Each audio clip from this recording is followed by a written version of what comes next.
from Bug Eye Guys. Here's a nice Bug Eye here from California, which has brand new rear overriders that are all shiny. So this is a car we picked up in California, brought here and made it run and drive wonderfully for Alex. But I want to show you what most of the bumper overriders look like because I'm inviting you to purchase one of our rear overrider kits. This is a dented bumper, and it is quite common on Frog Eyes to see this. They get pitted and rusty and hit over the years. And so it's pretty normal for us to find them with this kind of rusty patina. So we change these a lot.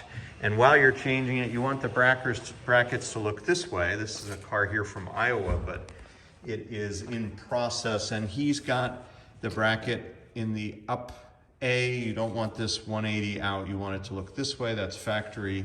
And then here's the lower bracket. There's also a brace inside the boot, inside the trunk, that holds this. So you need that inner piece. You'll see it on our website.